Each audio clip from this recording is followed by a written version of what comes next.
हरि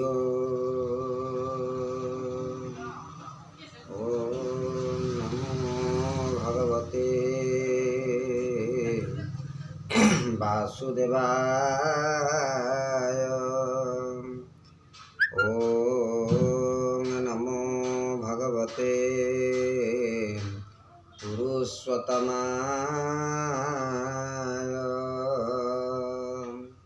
नीलाचल निवासाय नित्याय परमात्मने बलभद्र सुभद्राभ्यां जगन्नाथाय ते नमः। जगदानन्दकन्दाय सर्पविश्वनिवारक स्मरणे दुष्कृतं हरिश्रीश्यामसुन्दराय नमः। नारायणं नमस्कृत्य नरश्चैव नरोत्तमं देवीं सरस्वती व्यासं ततो जयमुदीरयेत्। मूकं करोति वाचालं पङ्गुलं हयते गिरिजत्कृपातमं वन्दे परमानन्दमाधवं। निगमकल्पतरुगलितं फलसुखमुखामृतसंयुक्तं पिबतं भागवतरसमालय मुहुरहो रसिको भुवि भावुकाः। गोविंद गोविंद गोविंद पदुगळुछि मकरंद से मकरंद पान करी हेळे तरिले ब्रजनारी। से ब्रजनारी पୟରେ मन मोर रहु निरंतरे मन मो निरंतरे रहु। आ कृष्ण बोली जीव जाऊ आ कृष्ण बोली जाऊ जीव मोते उद्धार वासुदेव। हरि ओम नमो भगवते वासुदेवाय। सप्तम स्कंद पंचदश अध्याय। ये पंचदशे वर्णाश्रम सार संग्रहे जेवा धर्म वर्णित निगम वचने मुख्य लक्षण जे प्रमाणे।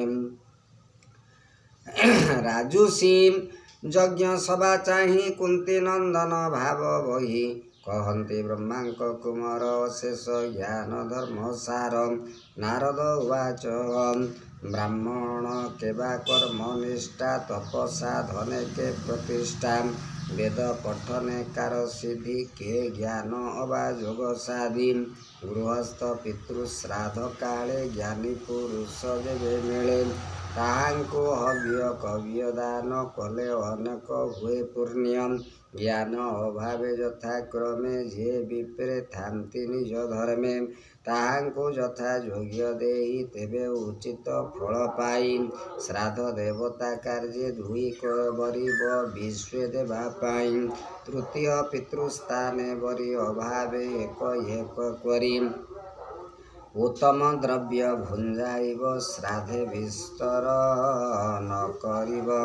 जे द्रव्य देश कल कालोचिते कियबा श्रद्धा अनुमते जे पात्रे जेबा अरहण विस्तरे नुहि घटण। एमंते देव पितृयज्ञे जेबा पूजन्ति हव्य कविये उत्तम स्थल से लभन्ति जे भावे संसार उतरन्ति। एणु जे देश काल पात्रे आमिष वर्जीव न जाते यथा संस्कारे देई अरुण विष्णु को करी निवेदन।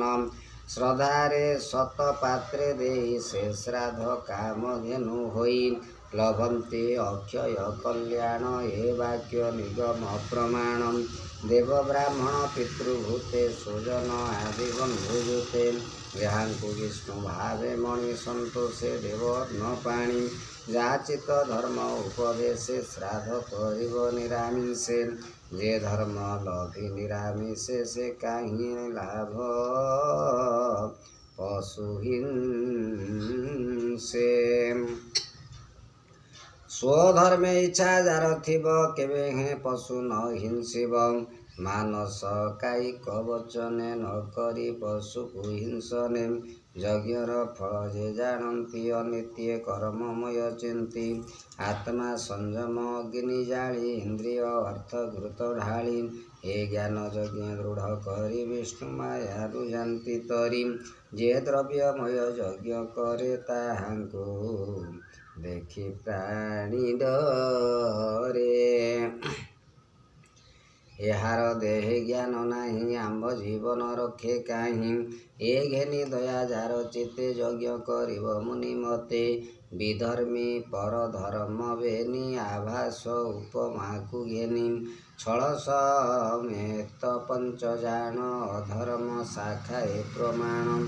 ଯେ ଧର୍ମେ ସ୍ୱଧର୍ମକୁ ବାଧା ବିଧର୍ମ ଜାଣି ଛାଡ଼ ଶ୍ରଦ୍ଧା।